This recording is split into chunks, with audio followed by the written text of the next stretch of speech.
Welcome everyone to a new webinar series presented by VRLab Academy. It's Emine here. I'm an architect and I'm the regional sales manager for VRLab Academy, and I will be the moderator today. We are very excited to see you all in this webinar and that we are able to discuss this topic, which is getting more and more important these days. Today we will have Dr. Olpak with us, and I will be asking him to introduce himself in a while, but I'd like to inform you about the session quickly. The chat section won't be active in this session, but you are welcome to use the Q&A. Dr. Olpak will be answering them at the end of the session, so please don't hesitate to ask. Also, I will be launching polls, 3 polls for you to answer during the webinar. And we can start now, I guess. Dr. Olpak, could you please introduce yourself to our attendees? And then I will start with my first question. Okay, thank you. So good evening to everyone. My name is Mehmet Ali Olpak. I'm a physicist, actually. My PhD is in theoretical high energy physics. But I'm also working as an assistant professor, and so I'm within the academic system with, I guess, similar to most of you. And so today we will be talking about the issues that we are facing due to the COVID-19 pandemic and challenges and opportunities maybe. Thank you so much. I'd like to start with the effect of COVID-19, of course. And my first question would be, COVID-19 pandemic has affected education at all levels right now, and converting from face-to-face learning to distance learning appears to be inevitable under these conditions. Do you think it's a mandatory and temporary solution for the effects of the pandemic, or could it open new opportunities for the society in this aspect? The pandemic has affected all of our social life, as you already know. So the basic logic which underlies education or other public services has to be adapted in accordance with this. Up to now, the tools of distance education and techniques of distance education appear to be used as parts of a temporary solution, actually, to the existing problems. But this way of thinking is actually very restrictive. Well, this is the case, I mean, it is restrictive from 2 angles. Firstly, the fundamentals of face-to-face learning and distance learning are actually different. So distance learning cannot simply be adapted as a substitute for face-to-face learning.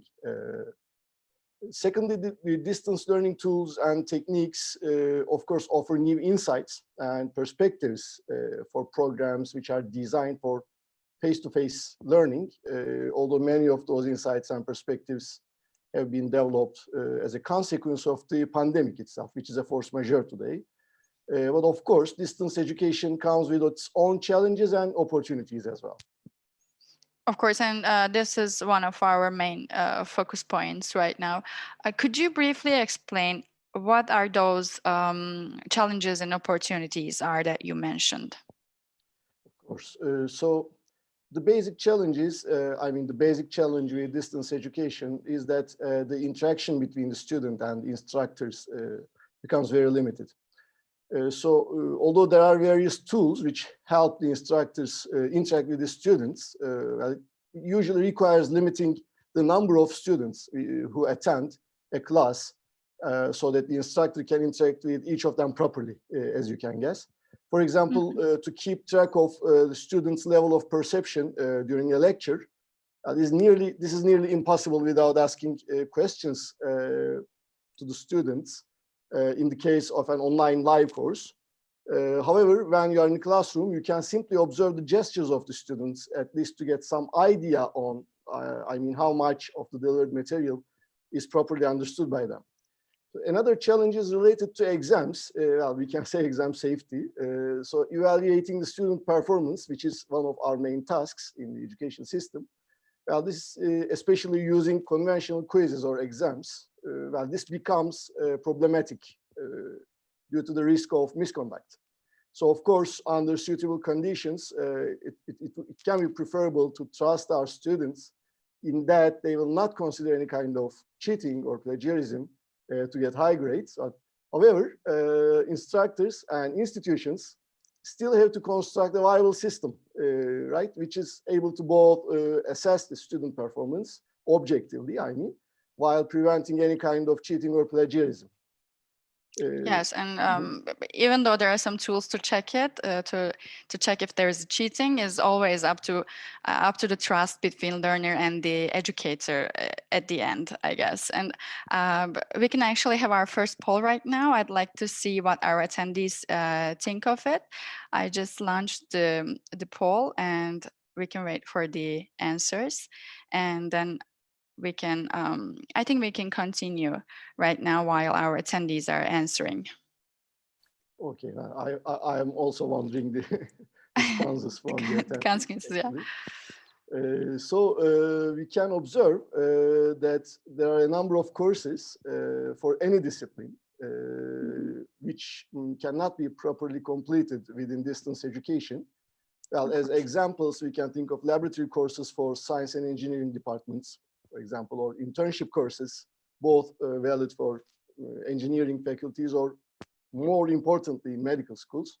So this is another challenge with distance education, which does not have a specific solution within any distance education paradigm, actually, due to the technical requirements of such courses and disciplines. Yes, and in my opinion, in addition, I mean, I think this applies for fine arts at the most, because it almost only relies on one-on-one interaction with the fine arts, and observation is a must, actually. Other than that, I guess for applied sciences, I see more opportunities on distance learning.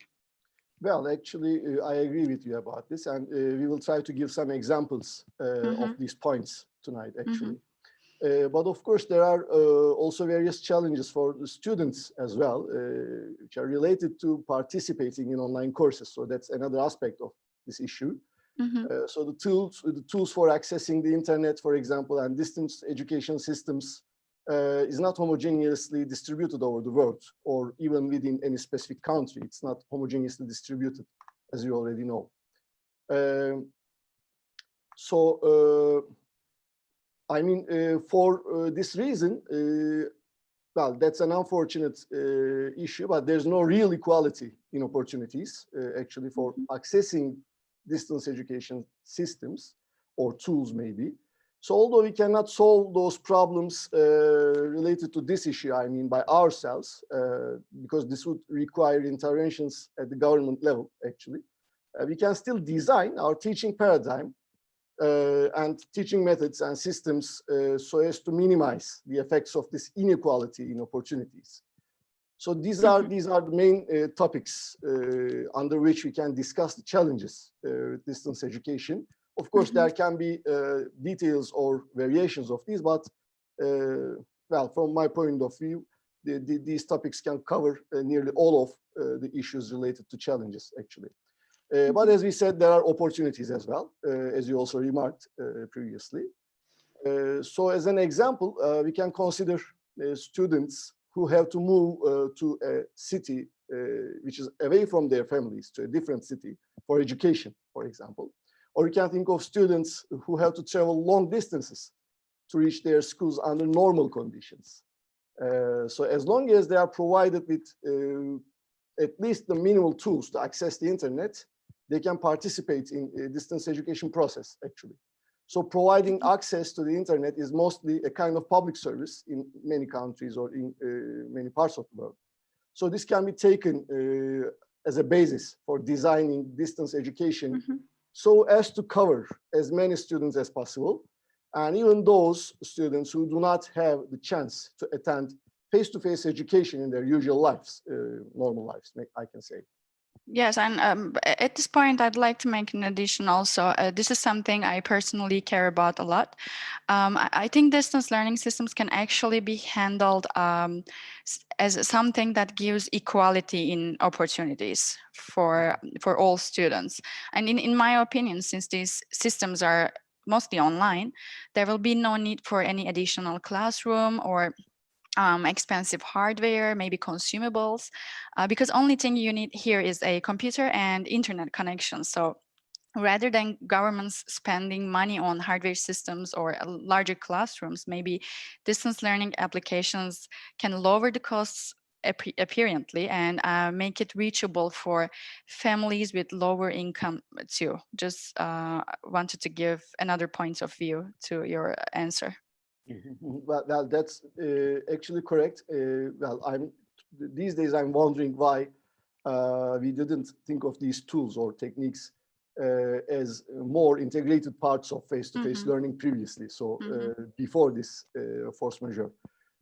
But still, well, we adapted ourselves in some way and Of course.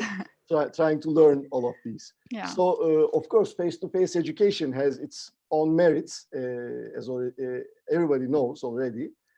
But, for example, limited lecture durations and limited number of weeks that within each semester, those kinds of issues strongly affect the amount and depth of the material which is to be delivered with each course. So most of the work is left to the student.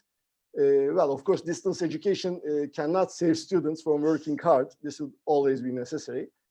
But it can effectively increase the amount and depth of course materials by suitably designed tools. For example, virtual reality experiments provide one such tool, as you can guess. So using which, I mean, a student can perform an experiment at any time she or he wants and visualize many aspects of the related material in a very useful manner. So in fact, virtual reality experiments can even visualize materials which cannot be visualized in a physical laboratory environment. For example, you can think of the structure of an atom. You cannot visualize it in a laboratory environment. Well, you can visualize it to some level, maybe if you are using I don't know, a scanning tunneling microscope, but that's a very expensive material. And it gives you a visualization to some level. And beyond that, you cannot visualize anything. Or you cannot, for example, visualize a space-time around a black hole, okay, which is one of the popular topics of the 20th century. So in this aspect, virtual reality experiments provide a real opportunity from my point of view. So once the assessment criteria are adapted for distance education, it becomes easier to test student performance within shorter time intervals. This is also something important. So, for example, you can increase the number of exercises, you can increase the number of quizzes, exams, or virtual experiments in this case. And you can obtain better statistics of student performance, which is distributed over a semester. At some universities, for instance, web-based exercise systems for math courses are commonly used. So that's also my experience from my professional life. So this can both serve as a homework system for the students and can also serve as a system for assessing their performance with automatically graded weekly quizzes. So even in math courses, you can effectively use these tools actually. So distance education is not necessarily a substitute for face-to-face education, but when it is used in line with face-to-face education, it can improve the efficiency of the education process. So for example, many universities have begun to convert part of their curricula for each department into distance education courses. So this is to save time and energy for other parts of the curricula, which cannot be properly covered within a distance education. Yes, and I think at this point we can launch our second poll, maybe. Right now you are, I think you are seeing the poll and you can answer and we can continue at that moment. For my third question, I have two more questions. As you just said, laboratory courses reveal both challenges and opportunities with regard to distance education. And an important tool in this respect is virtual reality lab environments. Or experiments, we can say. How would you describe the pros and cons of virtual reality science experiment applications specifically? So first of all, a virtual reality laboratory should not be considered as an exact substitute of a physical laboratory. and vice versa. You cannot consider a physical laboratory as a counterpart or substitute for virtual reality. So experimentation and scientific observation share an underlying logic which can easily be adapted to VR environments from my point of view. Well, a computer is itself a physical system. We will give this remark one more time. So I think the most well-known and popular examples of this fact are flight simulators. They always fascinate me. So those are tools in which a candidate pilots test their skills within a simulated environment rather than a physical one. So you can prefer this due to safety requirements, of course. So it becomes a natural choice in pilot training. But this approach can be widened. Okay, so it's not restricted to safety requirements. So, for example, most of the anatomy knowledge, especially on human anatomy, has been obtained through very disturbing processes in the course of history. I will not go into the details of this. Everybody knows about this. So the ethics of this branch of science developed under the pressure of this history. Okay, so that was really disturbing.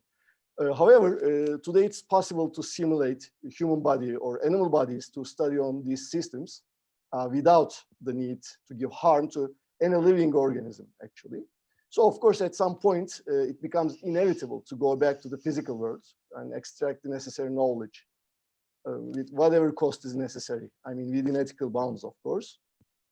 Mm-hmm. But in any case, so VR environments provide a very powerful tool to improve our knowledge in any branch of science with a much greater speed than we previously had.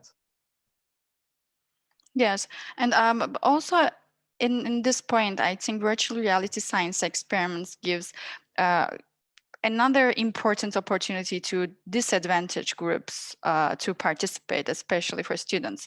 It doesn't matter if you are physically disabled to perform an experiment in real life, but those students still can be part of those classes, those experiment performances, and they can get their own data, even though they are not able to do it with hardware systems due to their hard to use nature.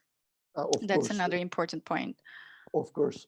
So, well, this can be thought of as an opportunity which is provided by these tools, and also an opportunity for at least partially equalizing the standards or equalizing the opportunities among the society. Exactly, yeah. So, as I also mentioned in answering your previous question, so VR environments also have the chance to bring many systems to the lab, which cannot be studied within a physical lab.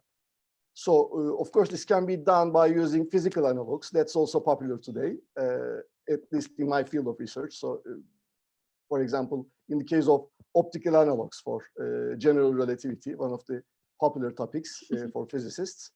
But using such physical analogs is not always possible.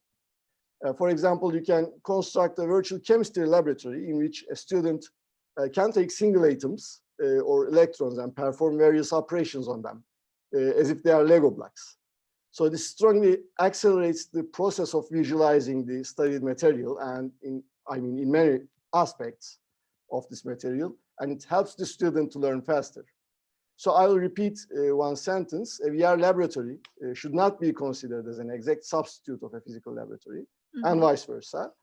The most important thing that a physical laboratory teaches is the fact that knowledge is extracted from nature. So we extract this knowledge by using tools and skills of human mind, and the system under study is in front of our eyes in a physical lab. So, but this is not possible for VR environments. This is obvious. However, we can still argue that a VR environment also is able to teach this fact. Because, as I said previously, a computer is itself a physical system. So you can test certain facts on it. You can give some inputs and observe its responses. So, of course, within the scope of a suitably designed system. There is only one issue here. The students shouldn't participate in the design process of the course material, of course. But beyond this, as long as the students don't participate in the design process, a VR laboratory can also teach the student where the knowledge of nature comes from. So as if the student is really in a physical lab environment, you can say. Yes, yes, exactly. And I guess right now would be the right time to launch my last poll right now. And for my last question, I'd like to ask, what is the position of VRLab Academy in this respect? I mean, what are the things that VRLab Academy actually stand out among other software systems and applications in science? Okay, so our first priority is providing a lab environment which is as realistic as possible. So for this purpose, we choose to design the lab and experimentation process just like a video game.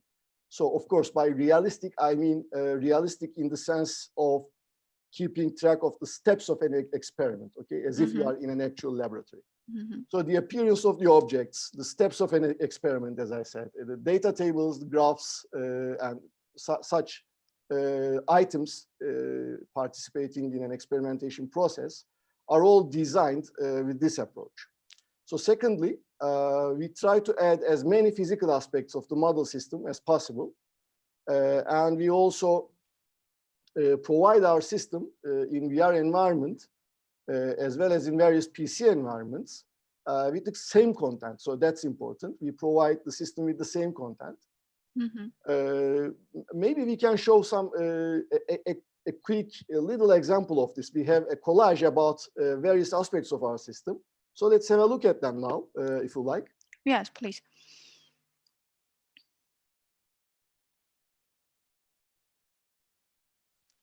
That's an example on a PC system. And as you see, the student can see in front of her or his eyes what the laboratory looks like, even if it is digital. And take data and can check the theoretical information. Well, all those aspects are provided in our system. This is actually as realistic as it can be. Right. Yeah. So we are observing the steps of an experiment, for example, here. And that's what the virtual reality version looks like. Okay, so that was a nice example, I guess, and gave some idea to our attendees, I hope.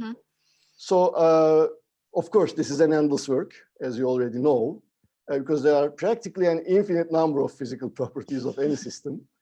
So for this reason, we first begin with designing the main steps of each experiment, and we generate a VR system which is able to provide a certain data set which the student can analyze. Then we try to add more and more details, which would make the VR environment more and more realistic.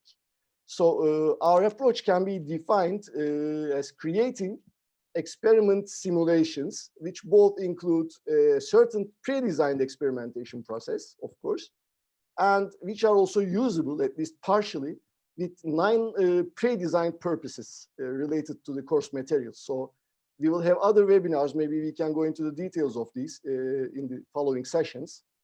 We are also planning, as I said, these sessions, these webinars. So, I mean, the aim here is to present our VR experiments in more detail. So we can discuss, for example, what a physics laboratory looks like, or a biology laboratory looks like, or details of some experiments, I don't know, specific aspects of them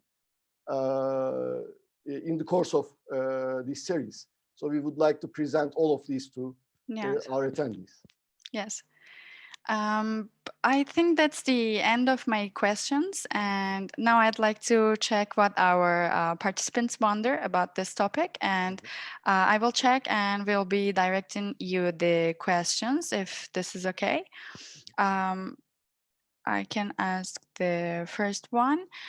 Says, is there any information form about the experiments or how to use them? Of course. So we provide information forms like experiment manuals or laboratory manuals. and they can be used as specified manuals, for example, to be handed out to the student and to be graded, or they can be used as demonstration tools during a lecture by the instructor. So Yeah. we provide these tools. Yeah, and the second one would be, are the experiments suitable for different grades to use? I mean, are they compatible with the syllabus? So we are following the curricula of high schools and also universities, and we are trying to construct our experiments. I mean, to bring the content which is expected in those curricula. So our experiments are suitable for using at different grades, and also, I mean, I can say that they are usable in this respect as separate experiments, as well as parts of certain experiments can be used in this respect. For example, an instructor can use part of an experiment at the high school level, but another instructor can use another part of the same experiment at university level.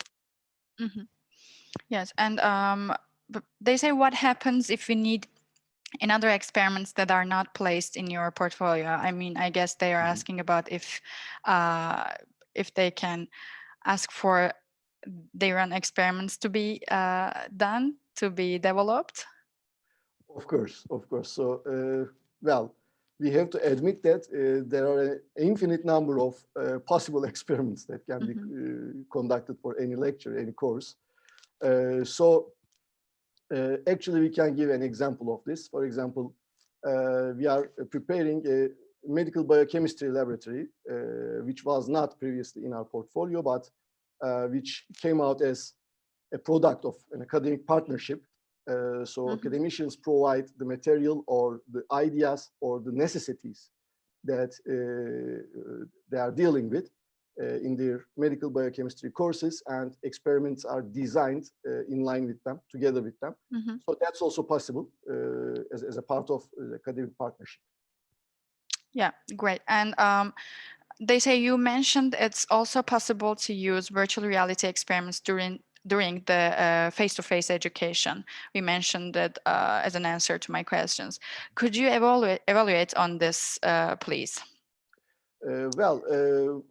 So these tools are usable during lecture times as well. So what do I mean? For example, you can, as an instructor, you can bring a computer to the classroom, and you can reflect the screen on board, and you can perform an experiment during your lecture. So each lecture takes 45 to 50 minutes, usually, in many places. But our experiments are not that long. So the time interval is about 10 to 15 minutes, mostly. So this makes it possible to use our experiments during actual lectures in face-to-face education. So that's how they can be used in the system. I guess especially for physics, sometimes you need to measure some values that you cannot actually get in real environments, maybe. So you can use the virtual experiment applications for this, of course, and get the data. For example, you can take some set of data which would take a long time within a shorter time interval, because that's a simulation. So it provides that.